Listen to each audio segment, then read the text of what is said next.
भैरव सिंह गोली चला रहा, बुड़का इस्लाम जिंदाबाद, इस्लाम जिंदाबाद। गुस्ताखे रसूल की गिरफ्तारी के चलते रांची में 2 लोगों की मौत और कई जख्मी। कौन है इसका जिम्मेदार? देखिए मेरे साथ। हक की आवाज में मैं हूं शकील बागमारे।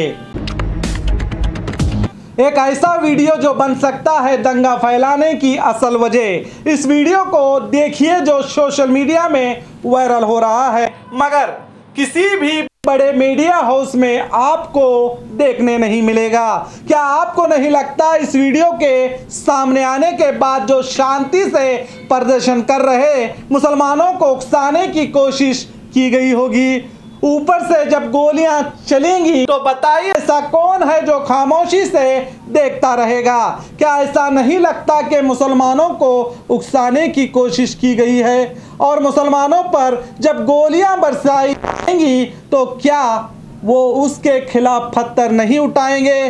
तमाम न्यूज़ चैनलों में बस यही दिखाया जा रहा है कि मुसलमानों ने अपने हाथों में पत्थर उठाए और देश का नाम दुनिया में बदनाम करने की कोशिश की, और मुसलमान दंगाई हैं और मुसलमानों का काम ही है दंगा करना। इस तरह हमारे देश के चाटुकार दलाल, देश में नफरत फैलाने वाले एंकर चीख चीख कर बता रहे हैं, जबकि ये वीडियो सोशल मीडिया पर वायरल होने के बावजूद भी हमारी गोदी मीडिया या दलाल मीडिया कह लीजिए, ये वीडियो चलाने को अब तक भी तैयार नहीं है। इस वीडियो में आप साफ साफ देख सकते हैं कि मंदिर के ऊपर कुछ लड़के ठहरे हुए हैं और नीचे से आवाज आ रही है कि वो गोली चला रहे हैं। सुनिए गौर से। गोली चला रहा, बुड़का गोली चला रहा, ऊपर से पटन चला रहा,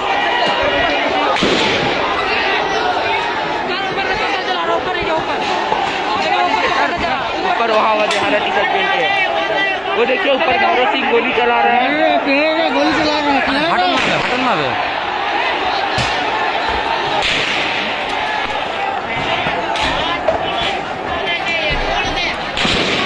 ये देखिए। इस वीडियो को मोहम्मद करीम ने अपने ट्विटर अकाउंट में पोस्ट किया है और साथ में इन्होंने लिखा है, ये कौन लोग थे जो धार्मिक स्थल मंदिर पर चढ़कर शांत तरीके से प्रदर्शन कर रहे मुसलमानों पर गोलियों की बौछार कर रहे थे। अब क्यों इस तरह निहत्थे मुसलमानों पर गोलियों की बरसात करेंगे? तो क्या मुसलमान अब अपने आत्मरक्षा के लिए पत्थर भी नहीं चलाएंगे?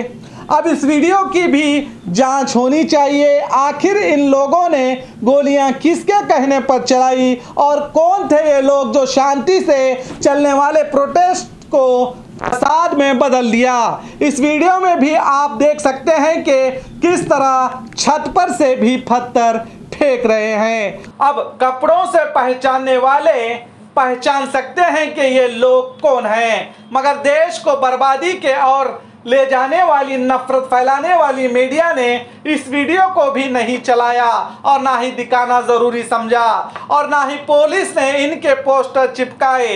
ये सब देखे तो एक तरफ कार्रवाई दिखाई देती है। इस फसाद में कई लोग और पुलिस वाले भी जख्मी हुए और 2 लोगों की मौत हुई, जिसमें एक 16 साल का लड़का मुदस्सर जो इस्लाम जिंदाबाद का नारा लगा रहा था, तभी इसे गोली मारी गई और उसी वक्त इसकी मौत हो गई। जब आज तक के रिपोर्टर मुदस्सर की मां से बात की तो सुनिए उस मां का क्या कहना था। बच्चे का गलती क्या था?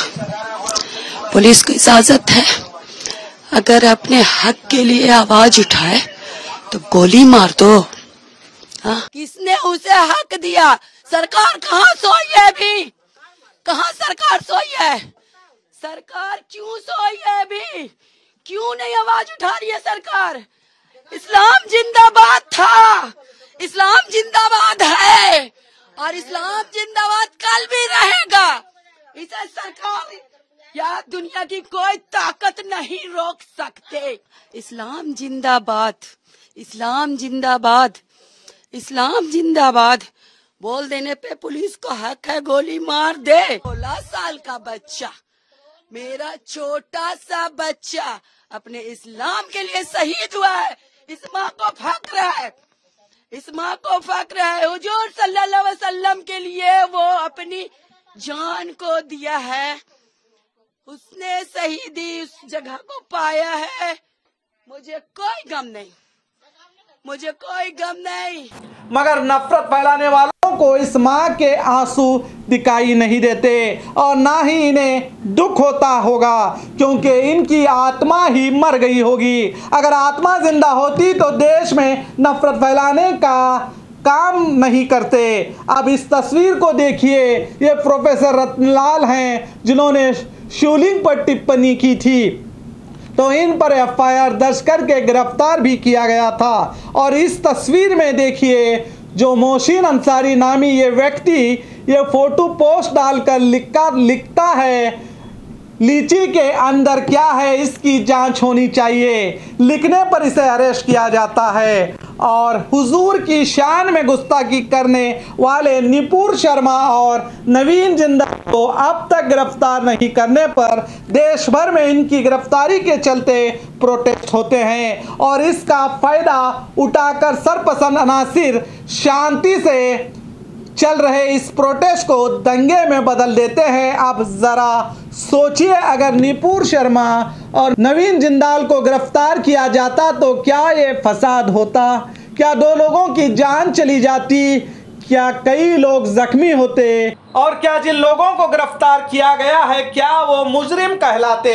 जबकि इन दोनों को गिरफ्तार किया जाता है और इन्हें नहीं। क्या कानून से आम लोगों के लिए है, इन नेताओं के लिए नहीं? शर्म आनी चाहिए सरकार में बैठे उन नेताओं को जो आज देश के नौजवानों को मुजरिम बनाने में लगे हैं, जबकि कानून सबके लिए एक है। मगर यहाँ कानून को भी 2 हिस्सों में बांटने की कोशिश की जा रही है और जिन्हें गिरफ्तार करना है उसे छोड़कर देश भर में इनकी गिरफ्तारी के खिलाफ हो रहे प्रोटेस्ट देख रहे हैं और देश के अमन को खराब करने की कोशिश में कहीं ना कहीं हमारे देश के नेता ही शामिल हैं। इस न्यूज़ को देखने के बाद आपको क्या लगता है नीचे कमेंट जरूर करें और देखते रहिए हक की आवाज़।